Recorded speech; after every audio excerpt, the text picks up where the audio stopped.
I wish I could say I was surprised, but I'm not. But however, just the appall, I mean, how many times are these people going to show that they don't care about us? In Hoover, Alabama, they decided not to charge the officer who murdered Emantic Fitzgerald Bradford Jr. He went by the nickname EJ. This brother was in the military. He was at that mall. Someone started shooting, or they believe they heard a shooting. Everyone starts to run. He runs towards the danger to try to put it down. Literally within about 3 seconds or less, you had about 3 officers, and then one particular officer shoot this brother in the back 3 times. When he's heading the same direction they're headed. He's doing the same thing that they're doing.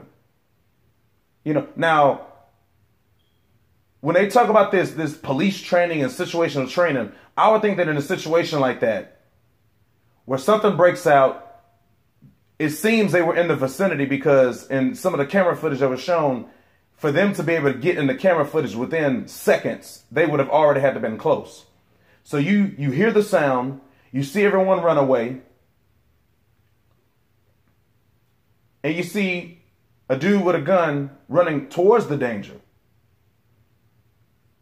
and doing the same thing.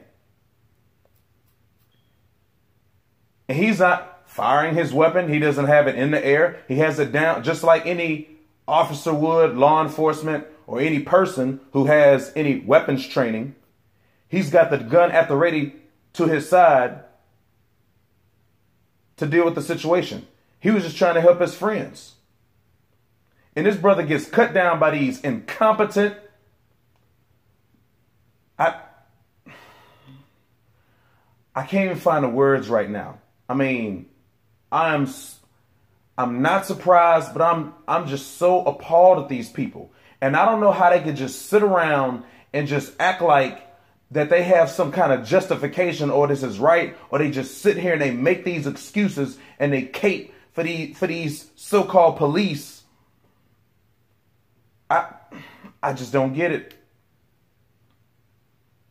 Now, and look, I'm a big-time Second Amendment advocate. I believe in bearing armaments, being trained and know how to use them, and know how to use them in the right situation.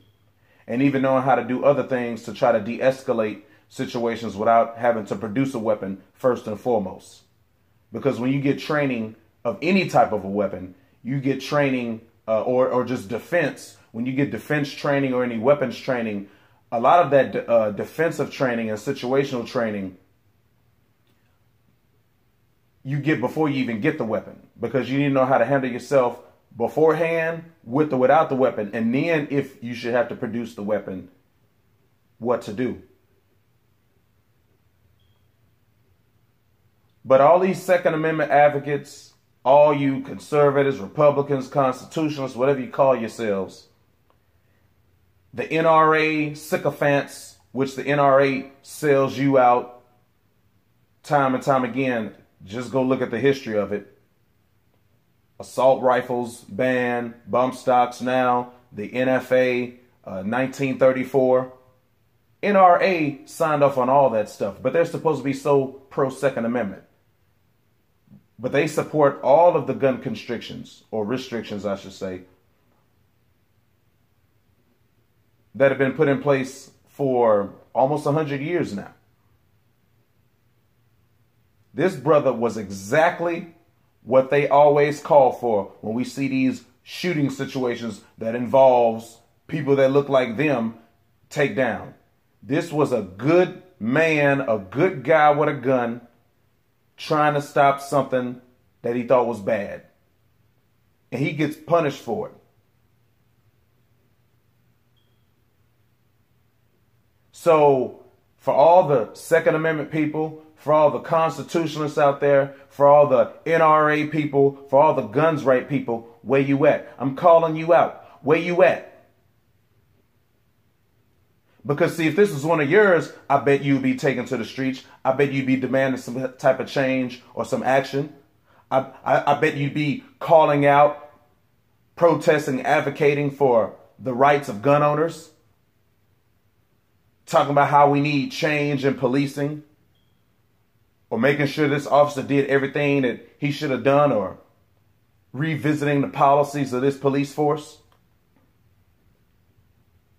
But you're silent. Well, what does the book say? The book says your silence is consent. So for all you so-and-sos that'll keep your mouth shut on this, but then all these other situations, you talk about pro-gun and Second Amendment, your silence is consent, which shows me and shows us that I guess you don't have a problem with this, or you just don't care, or you're indifferent. Because you're certainly bold enough to speak out in other situations, but all of a sudden now, oh, I'm sorry, cat got your tongue. If all you other people, when there's all these school shootings and these public shootings and these mass shooters, you go out there and you say, we need more guns in the citizenry. We need people to be armed and to defend themselves. We need to stand up on the Second Amendment and not have gun control. And if you're not speaking out about this, absolute shame on you. Bunch of hypocrites.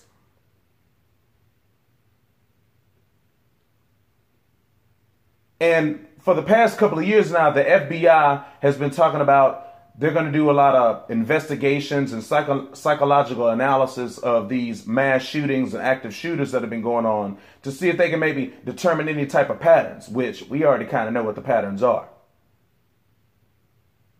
I already have a lot of the homework for them.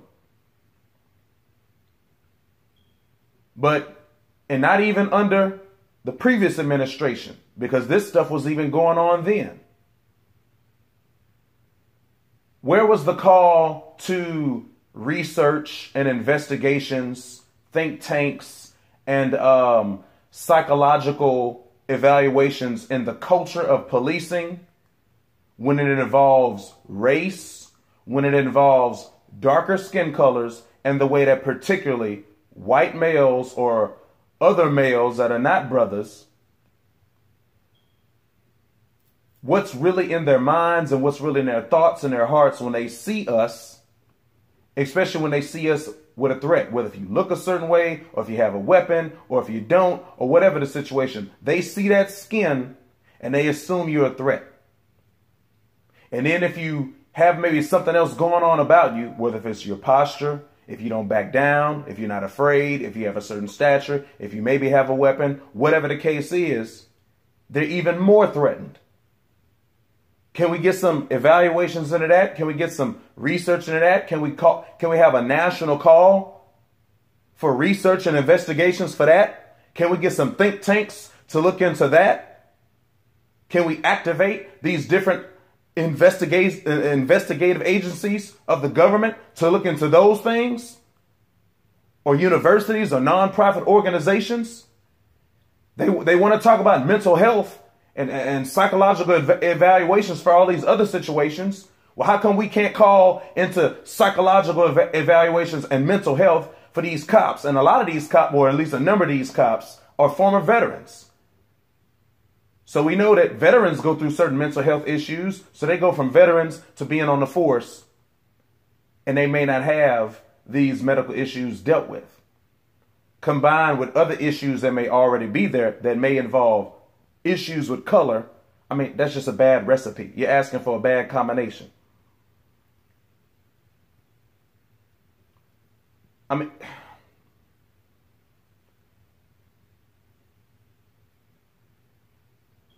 I'm not surprised, but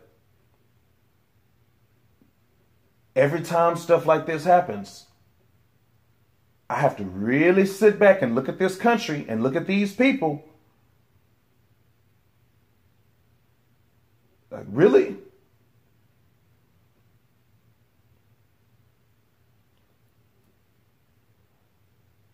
My heart goes out for his family, his loved ones, for the community in the Hoover, Alabama, Birmingham area in Alabama. I know that there's going to be an organization, but You got to make your presence felt. You got to hold these officials accountable.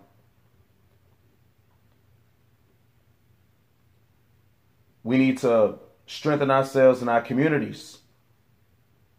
We need to be on guard and be alert. We need to demand action. I mean, they're not even releasing the name of this cop. I know it's probably going to get that out there eventually, but on a news broadcast and the coverage of it, at least as of right now, they haven't been putting his name out. They've been saying undisclosed.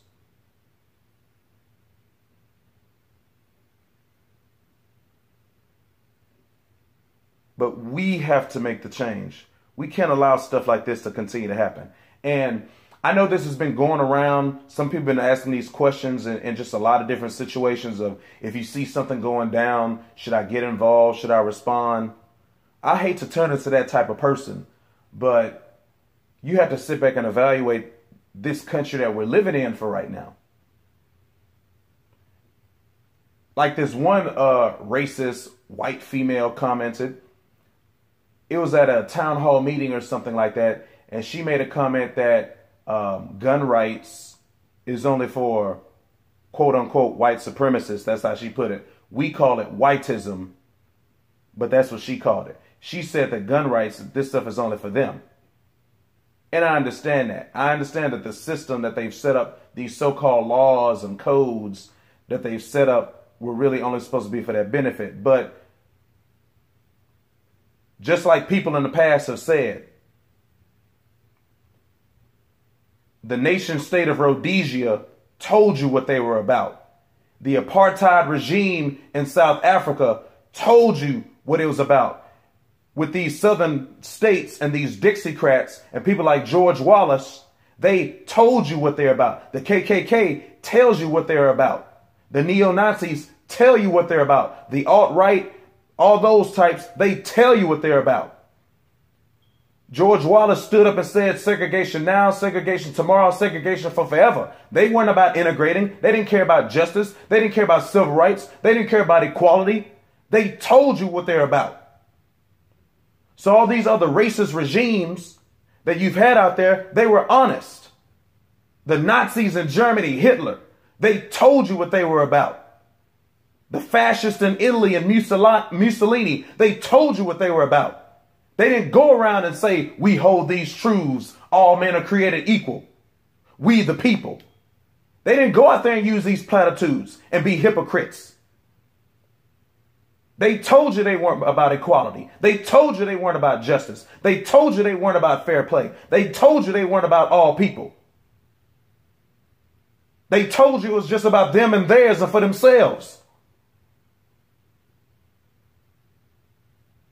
But then America gets up here with all the hypocrisy and say, well, we're a nation of immigrants, and what unites us and what binds us, and we should all just get along, and freedom and liberty and equality and equal justice.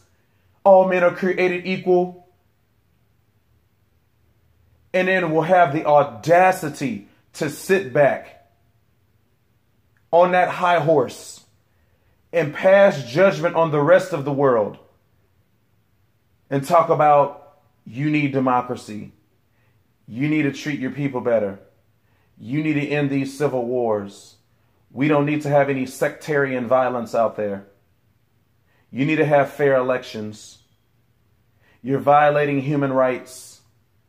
You're in violation of war crimes. You're breaking treaties and you're breaking deals. Really, America? What are you doing? This is the most hypocritical nation that has probably ever existed, period. Because I'm sure all these other nations in the past, all these other empires in the past, when they did the things that they did, they told you what they were about, and they told you for the reason that they did them. They didn't try to bring everyone together. They didn't try to say that everybody's equal. They say, no, we're doing this for the glory of ourselves. So at least if America would be honest and say, well, we're really doing this for a certain group of people, and we're not so much concerned about another group of people, and we have laws for us that don't necessarily apply to you, at least I wouldn't maybe be as upset. Because then they would be honest and they would tell us what they're really about, but not hide behind these documents and hide behind legal verbiage and be hypocrites. So I can't tell you what to do. For those of you who've had any kind of weapons training or defense training or situational training, you've already been kind of coached how to prepare yourself if something should happen. You never know how you're going to react when something like that goes down. You know, it's adrenaline, it's fight or flight. But if you've prepared yourself for those things, or if you have that type of training or that type of discipline or mindset, I think you need to incorporate that as a part of your training. You know, now if you need to do what you need to do to keep your family safe or your friends safe or your loved ones safe and to protect them, especially younger or innocent or vulnerable people, I get that. But if you're just kind of by yourself and if you don't have anyone with you and if something goes down, you know, you have to really think about getting involved. Because you could be that good guy, but a number of these cops will just simply see you as a threat. The fear, the hatred, whatever it is that's in their hearts, and they don't think, they just react. That's why you train in these situations, because you don't want to really do too much thinking. You just simply want to react and go back to your training. But it all depends on, number one, how good the training is. Because what? I mean, average law enforcement in this country is trained for like, what, 5 or 6 months? In Europe, for example, and I'm not saying that Europe doesn't have problems, because we've seen examples of that. In Europe, officers get trained at least for about 3 years or up to 3 years. So it's a far different training that takes place. And in a lot of situations, they don't even have firearms. Now, they could still do something deadly. They could still have police brutality. But a lot of situations, they don't even carry firearms.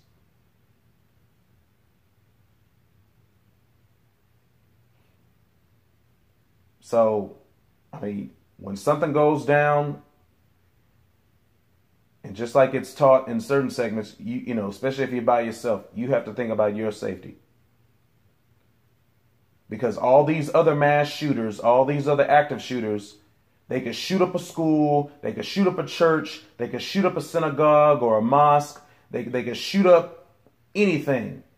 And these guys still, you know, they could kill their whole family, kill somebody else's family, but then they still get taken alive. Even in a couple of instances, they were prevented from committing suicide.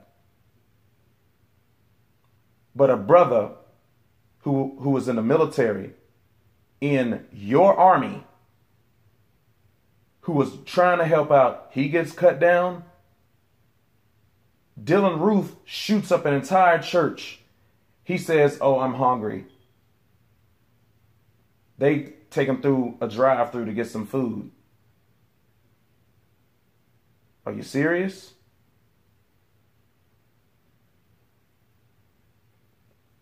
Can we have any investigations into that? It's like, well, we're going to feed you when you get to the station. And think about it now. If they took him through drive-through, who paid? Did he pay with his own money? Did he have money in his pocket? Did he have a credit card or a debit card? Or did they buy the food for them? Looking out for one of their race soldiers.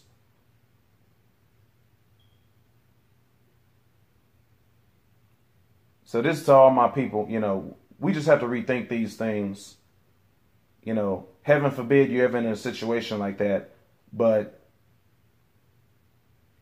I don't know if I'm ever in a situation like that, and if I don't have any people around me that I know that I need to protect, I don't know if I'm going to try to be a hero. Because you could be trying to help out, do the right thing, and then you get shot.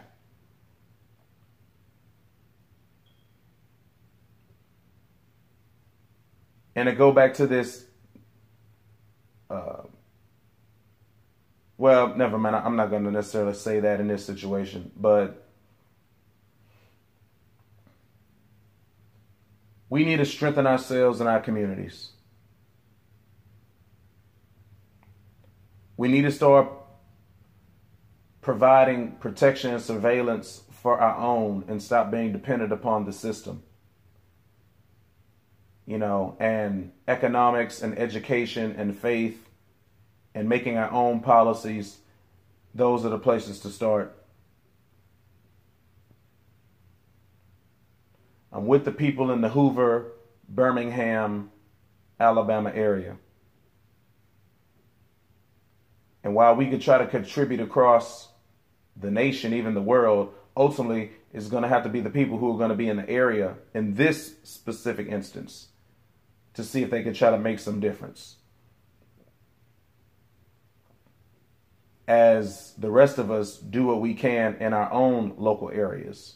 But we still need to collaborate across these boundaries regardless of the circumstance.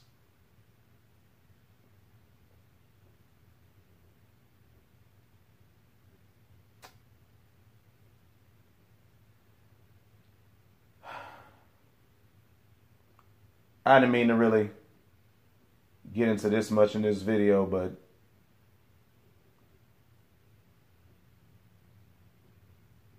I don't see how, I just really don't. I really don't see how America's going to change. And another thing, now there's been one particular footage released in that mall from the situation, but especially in a pretty high profile, high traffic mall, there's probably a number of CCTV cameras that they had. So there has been a call to release additional footage. I don't know if it necessarily will show anything new or different, but I definitely believe in the transparency. So it should be shown. But like I say, 3 seconds, you know, I don't think these guys were that athletic. Come on now. I don't think they were some 4.40 sub 4.4 types of dudes. Okay.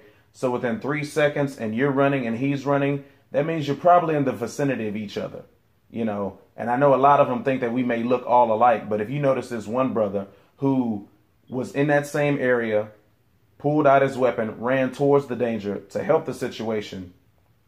Why would you just shoot him in the back multiple times and assume that he's the active shooter? It just doesn't make any sense. And this so-called investigation that took place in Hoover, Alabama is an absolute farce. And when it comes to the FBI with this federal administration, you know you're not going to get anything. So that's why we have to be the ones to step forward and do the work. To protect our people. You know, and look, I don't personally know Benjamin Crump. I think he has some ties in the area that I'm in. But we need more lawyers like this to defend our people. We need to put more firms together. You know, even if these laws are really supposed to apply to them, not to us, at least let's throw it back in their face and use it against them. And then see what their reaction would be.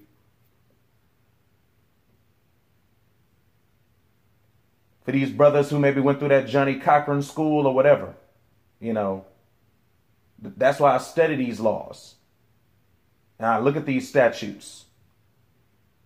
Now, we know it's not the same laws, commandments, and the statutes of the Most High, but I look at these laws and these statutes just in case in these instances, no matter how small or how large, I can let them know I know what I'm talking about, that I read and I study and I throw it back in their face. And I look at them and I stare them down to see what their reaction is.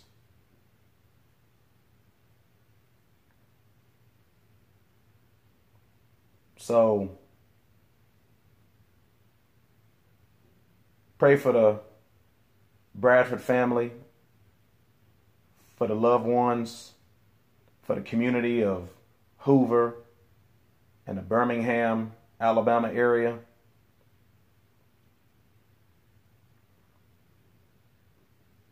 And we just got to put our arms around each other to protect each other,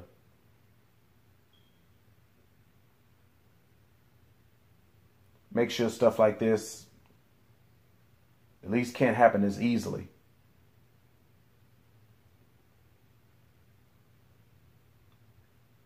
Emanic Fitzgerald Bradford Jr.